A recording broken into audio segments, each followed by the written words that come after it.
네, 여러분 안녕하십니까? 5월 28일 수요일입니다. 박명석입니다. 뉴욕 증시의 랠리가 다시 시동이 걸렸습니다. 지난주 내내 채권 걱정하고 또 예산안 걱정하고 감세 걱정하고 이러다가 거의 5일 동안 계속 빠졌던 기억이 나요. 특히나 마지막에는 유럽과의 관세 이슈가 다시 한번 불거지면서 시장에 걱정거리를 많이 안겼었는데 그 부분이 일단 완화가 됐고요. 심지어 내일 이제 엔비디아 실적 발표까지 기대감을 다시 한번 보여주고 있는 뉴욕 증시의 흐름입니다. 한 주 걸러 한 주씩 이렇게 올랐다가 내렸다가 올랐다가 하나 봐요. 이번 주에 그러면 계속 상승 랠리 달릴 수 있을지 연휴를 마치고 돌아온 뉴욕 증시 체크 포인트 한번 정리해 보도록 하겠습니다. 자, 3대 지수 마감 상황부터 보시죠. 일제히 상승했습니다. 다우지수 1.8% 그리고 나스닥 지수 2.5%의 상승이었습니다. 나스닥이 확실히 좀 돋보이는 모습. 아래 보시는 것처럼 테슬라가 7% 가까이 급등했고요. 엔비디아 3.2% 상승했습니다. 테슬라는 사실 빠질 만한 이유도 있었거든요. 근데 오히려 기대감이 훨씬 더 우세했고 테슬라와 함께 엔비디아의 실적 발표까지 기대감이 유입이 되면서 M7 종목들 심지어 애플까지 일제히 급등에 성공했습니다. 팔란티어 역시 강보합권에서 움직였는데요. M7이 또 가니까 팔란티어가 그동안 시장을 많이 방어했었잖아요. 그 부분들은 조금 의미가 퇴색되는 그런 움직임도 특징이었다고 볼 수 있겠네요. 자, 그러면 세 가지 체크포인트, 첫 번째 체크포인트는요. 일단 지난주 금요일에 던져놓은 거 다시 회수해야죠. 첫 번째로는 유럽에 관세를 부과했던 그 50% 부과한 건 아니죠. 50%를 제한한다라고 하니까 유럽이 바로 트럼프 대통령한테 전화를 걸었고 이에 굉장히 흡족해하는, 굉장히 행복해하는 트럼프의 모습을 확인할 수가 있었습니다. Extremely satisfied, 아주 나는 만족스럽다라는 얘기를 바로 여기 올렸더라고요. 유럽과의 협상이 잘 됐다는 게 사실 중요한 게 아니라 아마 그거겠죠. 자, 봐라. 내가 50% 얘기를 하니까 유럽이 또 바로 나한테 전화를 하지 않느냐. 미국은 강하다라는 걸 다시 한번 보여줄 수 있었기 때문에 행복한 트럼프가 시장의 반등 랠리를 이끄는데 1등 공신이 되었습니다. 뿐만 아니라 다음 장 넘겨주시면요. 지난주 금요일에 던졌던 떡밥 하나가 더 있죠. 애플. 이제 헤셋이라고 하죠. 이 사람 요즘 많이 나오더라고요. 트럼프 대통령의 경제 정책을 총괄하는 사람이 스캇 베센트라면 이 헤셋이라는 사람은 거기서 계속 세부적인 요인들을 좀 조절하는 그런 사람인가 봐요. 그래서 CNBC와의 인터뷰가 있었는데 관세에 관해서도 한마디 했습니다. 앞으로 또 다른 a few라고 얘기를 하면서 또 다른 합의들이 이루어질 것이다 라고 기대감을 더했고 그리고 애플에 대해서도 질문이 당연히 들어갔겠죠. 우리는 애플을 해칠 생각은 없습니다 라고 얘기를 하면서 이 부분도 어쨌든 애플의 주가가 상승하는데 조금이나마 도움이 되지 않았을까 싶어요. 그래서 다음 장 넘겨주시면 일단 관세 이슈가 완화가 되면서 와 트럼프가 꿈꾸는 금리 하락 그리고 또 시장 반등, 이런 달러 상승 이런 것들이 다 오늘 이루어졌습니다. 덕분에 국채금리 4.44%까지 떨어졌고요. 이러면은 시장이 뭐 M7만 올라가는 게 아니라 전반적으로 좀 확산이 되죠. 그래서 러셀 2000 중소형주가 2.5% 올라오면서 박스권 상단까지 다시 올라오는 모습. 시장 뭐 전반적으로 분위기가 나쁠 게 전혀 없었습니다. 진짜 오늘만 같은 시장이 좀 지속됐으면 하는 그런 마음이 있네요. 자, 그러면 두 번째 체크 포인트 보시죠. 경제 지표 확인해 봐야 되는데요. 정말 반가운 소식 중에 하나가 저는 여기에서 왔다고 생각을 합니다. 소비자 신뢰지수, CB 소비자 컨퍼런스 보드의 소비자 신뢰지수가 98까지 올라왔습니다. 최근에 보시는 것처럼 계속 자신감을 잃고 있었거든요. 그러니까 소비자 신뢰지수가 여러분들 잘 아시겠지만 소비자들의 어떤 자신감이에요. 지금 소비가 좀 잘 될 것 같다. 뭐 나 충분히 뭔가 살 용의가 있다. 혹은 거래할 용의가 있다. 뭐 이런 것들을 심리 지표로 책정을 해서 밝혀지는 건데 왜 기억하시겠지만 한 3, 4개월 전에 심리 지표 급락하면서 시장의 분위기가 급격하게 안 좋아졌었잖아요. 관세 때문에 인플레도 올 것 같고 뭐 전체적으로 시장이 불안하다라고 하면서 그 심리 지표를 되게 주의 깊게 봤었는데 이 심리 지표가 다시 이렇게 거의 뭐 하락 시작이 하나 둘 셋 넷 다섯 여섯 6개월 만에 반등이네요. 6개월 만에 상승을 만들어냈기 때문에 관세에 대해서 이제 시장에도 자신감이 많이 생긴 거죠. 아, 생각보다 오래 가지 않을 수도 있겠구나. 만약에 오래 가더라도 뭐 그때 봤던 100몇 % 이런 거는 다 그냥 수사에 불과했구나라는 걸 시장이 알면서 자신감을 되찾았습니다. 근데 그래도 남아 있잖아요, 여전히 관세가. 그래서 다음 장 넘겨주시면 실질적인 지표들은 조금씩 무너지는 부분도 있어요. 이게 내구재 조문인데 이제 내구재 듀러블 굿즈니까 이제 계속 그 생산하는 데 필요한 그런 것들이겠죠. 네, 보시는 것처럼 6.3% 마이너스가 났습니다. 이런 부분들은 실제 경제 실물 경기에 해당하는 부분이기 때문에 앞에서 보셨던 건 심리 지표고요. 이거는 실물 경기가 어떻게 움직이고 있냐. 내구재 조문 자체가 확실히 줄었다라는 건 관세의 영향에서 자유로울 수 없다라는 뜻도 되겠죠. 그리고 이게 핀더더 PDD 홀딩스 아시겠지만 테무를 갖고 있는 그런 중국의 기업입니다. 근데 테무가 확실히 좀 안 좋았다고 하더라고요, 이번에. 그래서 13% 실적 발표 이후에 주가 급락이 나왔기 때문에 관세가 아직 남아 있다는 점에서 여전히 불안한 요소도 자리를 하고 있다. 그러면 우리가 어떻게 해석해야 될까? 다음 장 넘겨주시면 모릅니다. 그러니까 보시는 것처럼 제가 왜 이렇게 모릅니다라고 자신 있게 말씀드리냐면 JP모건에서도 오락가락해요. 여기 보시면 어젯밤에 나왔던 얘기였는데 앞으로 한 300포인트 정도는 S&P 500이 더 갈 수 있을 것 같아 라고 하면서 지금 뭐 분위기도 괜찮고 매크로도 많이 완화됐고 관세에 대한 자신감도 생겼고 심지어 엔비디아 실적이 기다리고 있잖아. 그러면 한번 펌프업이 되지 않을까라고 기대를 했는데 오늘 제가 새벽에 기사를 보다 보니까 JP모건에서 근데 여름에는 더 못 가? 이렇게 얘기를 하더라고요. 당장 내일 모레면 여름인데 300포인트 더 간다고 했다가 여름에는 못 간다. 여기가 아마 마무리가 될 것이다.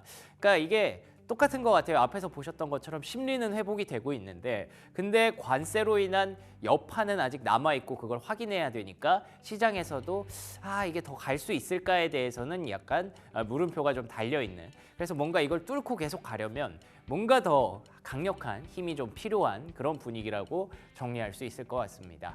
자, 그리고 세 번째 체크 포인트. 비트코인 컨퍼런스 이제 오늘부터 시작이 됩니다. 본격적으로 뭐 연설이나 이런 것들이 시작된 건 아니지만 라스베가스 쪽의 분위기가 점점 많이 고조가 되고 있다고 하더라고요. 그래서 그 기대감을 반영하듯이 서서히 조금씩 다시 고점으로 올라가고 있는 비트코인 가격이라고 보시면 될 것 같고요. 레코드 하이를 쉽게 찍을 수 있는 건 아니죠. 그렇기 때문에 지금은 소폭 기대감만 조금씩 약간 숨죽이고 있는 그런 구간이다라고 보시면 됩니다. 근데 다음 장 넘겨주시면 확실히 그 분위기도 조금씩 형성이 되고 있는 게 이번에 블록, 그러니까 옛날에 스퀘어죠. 블록이 이 비트코인으로 바로 결제해서 이 굿즈를 판매하는 그런 팝업 같은 걸 열었더라고요. 지금 실제로 여기서 판매가 되고 있다고 하는데 뭐 사토시, 뭐 비트코인 이런 굿즈 같은 것들을 비트코인으로 이렇게 띡 찍으면은 거기서 바로 결제가 되는 시스템을 마련했다고 해서 이것도 굉장히 좀 흥미로운 부분이더라고요. 그래서 블록의 주가가 보시는 것처럼 5% 넘게 급등을 하고 있는데 전반적으로 분위기가 좀 무르익고 있다. 뭔가 큰 거 오나? 이런 생각을 할 수 있는 최근에 비트코인 컨퍼런스를 둘러싼 분위기고요. 근데 약간 초를 친 게 있죠. 다음 장 넘겨주시면 이 DJT 트럼프 미디어 앤 테크놀로지 그룹이 뭐 30억 달러였나요? 그거 이제 조달한다고 했다가 트럼프 대통령이 무슨 소리냐 그거 아니다라고 부인을 했다고 하더라고요. 근데 파이낸셜 타임스에서는 여전히 메인으로 걸어두고 있습니다. 이게 아마 될 것이다 라고 해서 이와 관련한 논란들이 지속되는 가운데 DJT의 주가는 이렇게 10% 내려앉았기 때문에 뭐 트럼프도 약간 눈치를 좀 보긴 보나 봅니다. 근데 우린 다 알죠. 아마 할 거라는 거. 그렇기 때문에 비트코인 컨퍼런스에 대한 기대감 뭐 여전히 긍정적인 쪽으로 해석하는 게 맞을 것 같습니다. 자, 그러면 종목들의 흐름 한번 보겠습니다. 오늘은 뭐 눈이 아주 건강해지는 그린라이트 일색입니다. 트럼프가 행복하다라고 제가 시작을 했는데 투자자들도 이거 보고 있으면 뭐 행복하죠. 그래서 여기서 가장 튀어나왔던 종목들 일단 먼저 다음 장 넘겨주시면 테슬라입니다. 제가 오프닝에서 말씀드린 것처럼 테슬라는 빠지면 빠질 수 있었어요. 왜냐하면 보시는 것처럼 유럽에서 판매량이 무려 50% 급감을 했기 때문입니다. 50%는 한두 대가 아니잖아요. 뭐 절반이 날아간 거니까. 보시는 것처럼 여기 테슬라에 대한 그 일론 머스크에 대한 굉장한 그 악감정들이 묻어나오는 그런 사진이어서 제가 이렇게 걸어봤는데 라이징 컴페티션, 그러니까 경쟁이 점점 높아지고 있다는 거죠. 어제 비아디 소식 전해드렸잖아요. 비아디가 이제는 모든 전기차 업체들을 죽이려고 마음을 먹었습니다. 치킨 게임에 시동을 걸었고 테슬라도 이제는 조금 위협을 느낄 만한 그런 구간이어서 오늘 좀 걱정했는데 왜 7%가 올랐냐? 다음 장 넘겨주시면 우리 일론 머스크 CEO가 24/7 워크를 하고 있다고 합니다. 잠도 안 잔대요. 슬리핑. 난 잠도 줄여가면서 지금 하루 24시간 계속 지금 테슬라 그리고 XAI 그리고 휴머노이드 로보택시 어떻게 실현시킬까를 지금 계속 고민 중이다라고 하니까 시장에서는 활짝 웃어준 거죠. 그 얼마나 기다렸던 얘기예요, 그렇죠? 일론 머스크가 도지를 그만뒀으면 좋겠다부터 시작해서 도대체 거기서 뭘 하고 있는 거냐? 갑자기 무슨 이상한 히틀러 경례를 하질 않나? 진짜 막 너무 그 투자자분들의 그 노심초사했던 그 마음이 일론 머스크의 이 트윗 한 방으로 인해서 이제는 진짜 테슬라로 돌아왔구나라는 걸 기대를 하게 하는 그런 그 트윗이었고요. 덕분에 주가가 360달러까지 올라갔고 진짜 뭐 이제 6월 다 됐잖아요. 다음 달 약속했던 로보택시를 공개해줘야 되는 다음 달인데 그 기대감이 벌써부터 지금 고조되면서 400달러 근처까지 다시 노크를 하고 있는 테슬라였습니다. 자, 그리고 두 번째 특징주는요. 역시나 엔비디아죠. D-1입니다. 굳이 따지면 한국 시간으로 따지면 D-Day고요. 오늘 28일이니까 엔비디아가 실적을 발표할 예정이고요. 내일 이 시간에는 아마 엔비디아 실적 그리고 거기서 젠슨 황 CEO가 무슨 얘기를 하는지 또 무슨 옷을 입고 나오는지 이런 것들 중요한 관전 포인트가 되겠죠. 근데 시장에서는 딱 요거 얘기합니다. All eyes on China restriction. 그러니까 중국에 대한 규제를 젠슨 황 CEO가 또 무슨 얘기를 할 것이냐. 요즘 굉장히 공격적이잖아요. 도전적이고 그래서 트럼프 대통령의 심기를 거스르지 않고 어떻게 또 중국을 뚫어낼 수 있는지에 대해서 엔비디아 젠슨 황 CEO가 무슨 얘기를 할지 많은 사람들이 귀를 기울이고 또 주목을 하고 있습니다. 일단 블랙웰 좀 싸게 저렴한 블랙웰을 팔겠다라고 얘기를 한 상황인데 이와 관련해서도 뭔가 피드백이 좀 있으면 좋겠죠. 그래서 엔비디아 주가도 3% 올라오면서 다시 박스권 상단부로 올라왔습니다. 여기를 내일 강력한 모멘텀이 나오면서 뚫어낼 수 있을지 아시는 것처럼 최근에 엔비디아 실적 발표 당시의 주가 분위기는 별로 좋지 않았기 때문에 큰 기대는 하지 않으시는 게 좋을 것 같아요. 그리고 또 오늘 옥타라는 기업이 이제 소프트웨어 기업이긴 하지만 AI 관련주인데 앞으로의 전망치를 좀 깎으면서 지금 현재 시간외에서 급락을 하고 있거든요. 근데 다음 장 넘겨주시면 제가 왜 이 말씀을 드리냐면 코어위브가 좀 난리가 났습니다. 요건 좀 과한 것 같아요. 그렇죠? 40달러에 상장한 기업이 불과 몇 달 지났나요? 한 2달 만에 3배 났습니다. 이게 엔비디아 이제 데이터 센터를 대여해서 다른 회사들한테 빌려주는 그런 임대업을 하는 기업인데 벌써 코어위브가 이렇게 3배 났을 정도로 기대감이 너무 집중되고 있다는 건 좀 불안합니다. 그렇죠? 심지어 다운그레이드 됐거든요. 투자 의견이 너무 비싸다라는 의견들이 조금씩 올라오고 있기 때문에 너무 큰 기대는 화를 불러올 수 있다는 거 참고하시면 좋을 것 같습니다. 자, 그리고 마지막 특징주는요. 어떻게 공교롭게 어제 제가 종목 얘기했던 게 다 오늘 특징주로 들어가더라고요. 근데 요거는 좀 제가 예측을 잘못했습니다. 그러니까 릴로 앤 스티치가 휴일 기간 동안 연휴 동안 괜찮았다라고 말씀드리면서 디즈니 얘기를 드렸는데 그게 아니라 그냥 극장가에 대해서 재평가가 나오더라고요. AMC 엔터, 과거에 밈스탁으로 유명했던 종목인데 결국에는 어쨌든 영화관 주식이잖아요. 근데 20%가 넘게 폭등을 했습니다. 이 외에도 영화관 관련주들이 모처럼 이 극장가에도 호황이 깃들었다라는 기대감에 이렇게 급등을 했는데요. 전반적으로 오늘 말씀드린 분위기를 들어보면 관세 이슈 혹은 인플레이션 이슈 그리고 소비 심리 침체 이슈 이런 것들을 다 날려버리는 그런 하루였던 것 같아서 시장이 왜 이렇게 웃었는지 다시 한번 공감이 되네요. 여기까지 브리핑 뉴욕이었고요. 프리미엄 미국 주식 이어갑니다.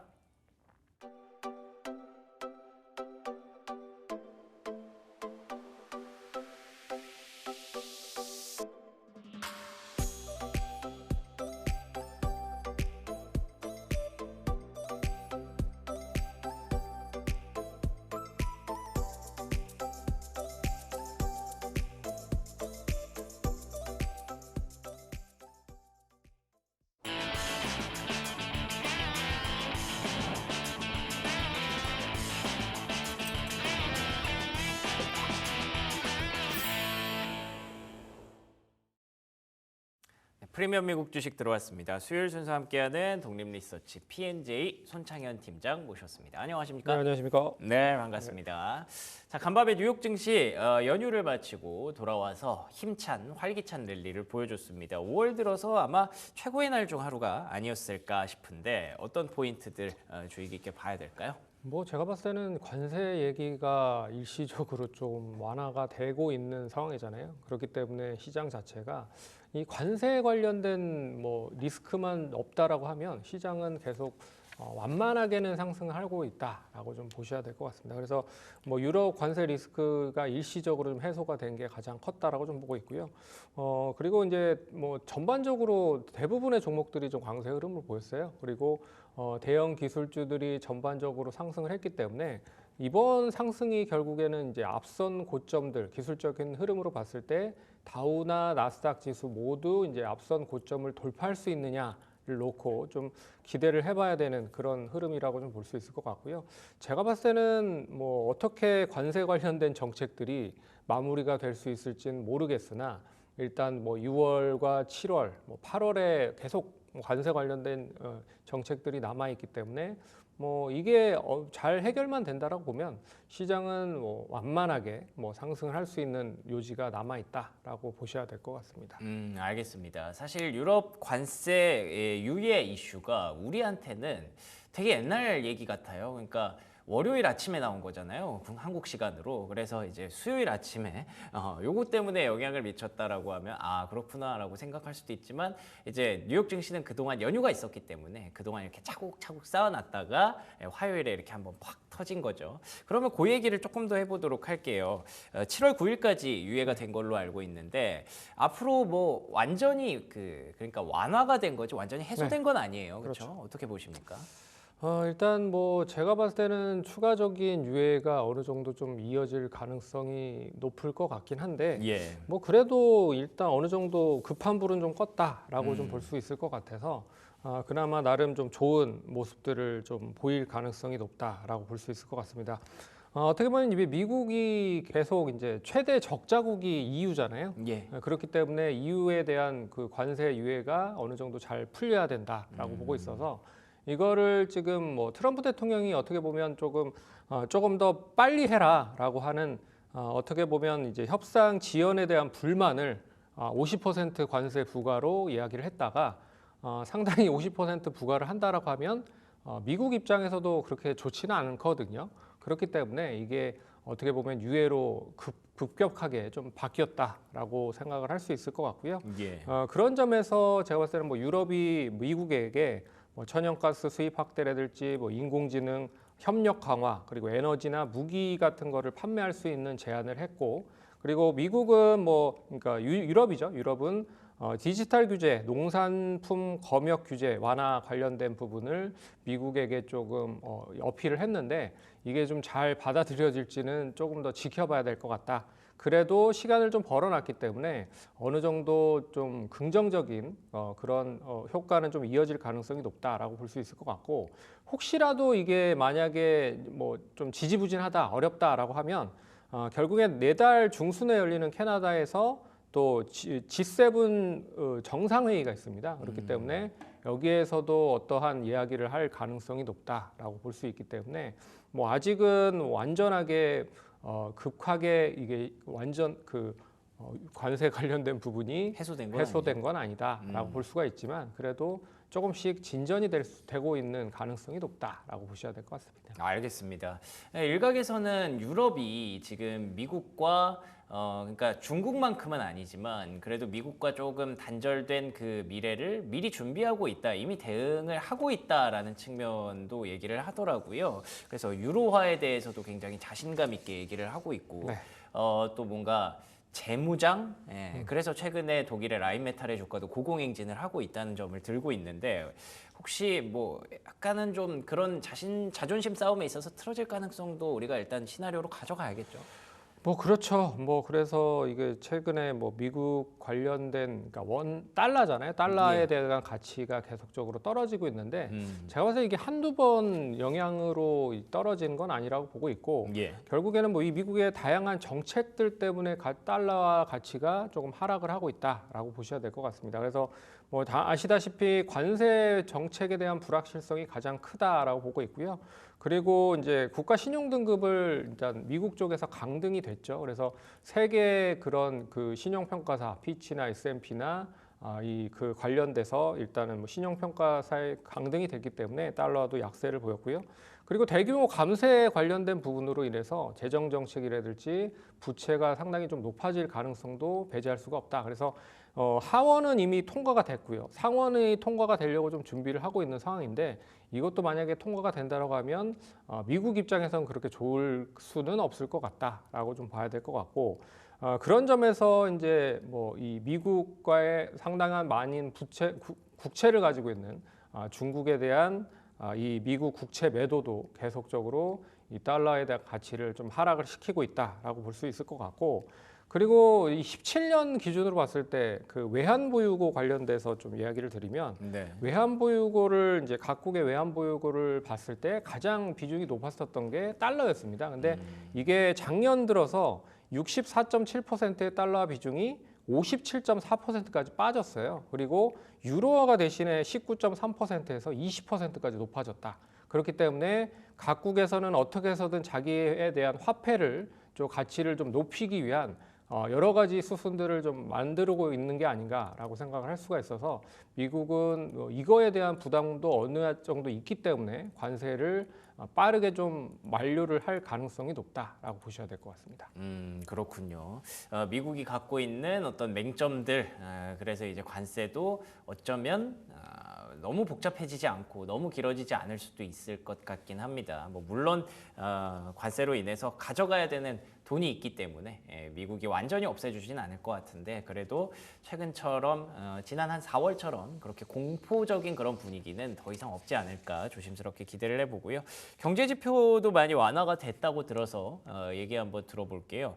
소비자 신뢰 지수가 큰 폭으로 개선이 됐습니다. 네. 자신감이죠, 아무래도.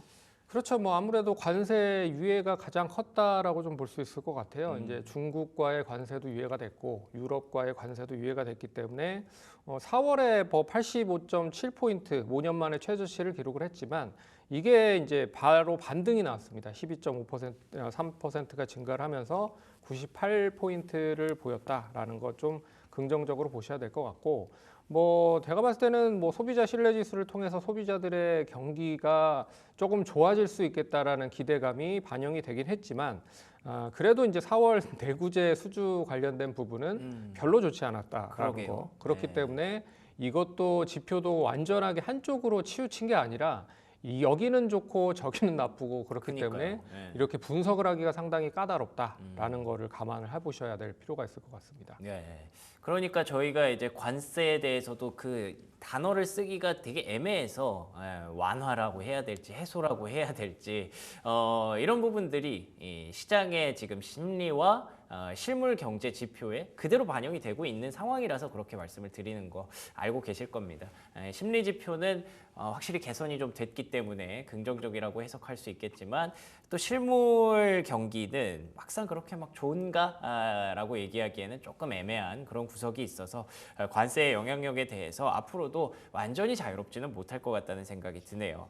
자, 그러면 종목 이야기 좀 해볼게요. 네. 일단 간밤에 M7이 일제히 급등을 했습니다. 네. 뭐 테슬라 7% 가까이 급등했고요. 엔비디아도 내일 이제 실적 발표 기대감을 담고 강세를 보였는데 M7이 확실히 해줘야 시장이 이렇게 웃어주네요. 그렇죠. 그래서 뭐 이 최근에 시장 자체를 보시면 다른 종목들이 상승을 함에도 불구하고 시장이 좀 지지부진했지만 결국엔 시가총액 상위 종목들이 상승을 해야 시장은 많이 올라갈 수 있다라는 걸 다시 한번 보여줬다라고 볼 수 있을 것 같고 특징적인 부분의 종목들은 역시 테슬라라고 좀 볼 수 있을 것 같습니다. 뭐 앨런 머스크가 회사에 조금 더 집중하겠다라는 의미를 좀 표현했다라고 볼 수가 있을 것 같고 X가 지난달에 이제 그 데이터 센터가 불이 났어요. 그렇기 때문에 이 관련된 운영 개선을 좀 더 하겠다라는 얘기를 했고, 그리고 다음 달에 있을 완전 자율주행 관련된 서비스를 이제 뭐 당연히 좀 진행을 할 것이다라고 좀 보고 있어서 제가 봤을 때는 기대감이 계속 주가에 반영이 되면서 여러 가지 지표들보다 조금 더 기대감으로 상승을 하고 있다라고 볼 수가 있을 것 같습니다. 그래서 로보택시 관련된 자율주행 이야기가 나오기 전까지는 기대감이 조금 주가에 더 선반영이 되면서 상승을 할 수 있다라고 보고 있어서 조금 더 눈여겨보셔야 될 필요가 있을 것 같고요. 두 번째는 이제 엔비디아 쪽 관련된 종목인데 뭐 내일 실적 발표가 나오죠.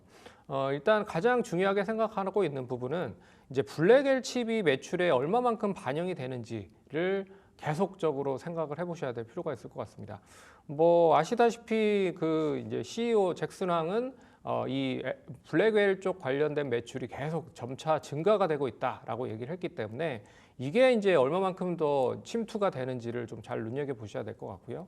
그리고 HBM 관련돼서 지금 뭐 공급망 병목 현상이 좀 진행이 되고 있다. 그래서 HBM3 12단과 16단 그리고 HBM4까지 어떠한 로드맵을 가지고 있는지를 한번 눈여겨 보셔야 될 것 같고요. 그 부분들을 잘 해소를 할 수 있는지에 대한 것도 눈여겨 보셔야 될 것 같고, 그리고 이제 중국에 판매가 되고 있는 H20이죠. 이 관련된 칩이 다른 쪽으로 이제 전개를 하면서 팔 수 있는 판로를 만들 수 있는지 이것도 잘 눈여겨 보셔야 될 것 같습니다. 그래서 중국에 대한 매출이 상당 부분 하거든요. 엔비디아 쪽으로는 크기 때문에 여기를 무시를 할 수가 없다. 그래서 여기에 대한 칩을 어떻게 우회적으로 판매를 할 수 있는 것도 확인을 해봐야 될 것 같고, 그리고 중동의 사우디뿐만 아니라 이제 아랍에미레이트 AI 쪽 관련돼서 칩을 수주를 받았잖아요. 그래서 이 수주에 대한 부분들이 어느 시점에서 본격적으로 양산이 되면서 일단 매출에 기여를 하는지 뭐 이런 것도 좀 눈여겨 보셔야 될 것 같아서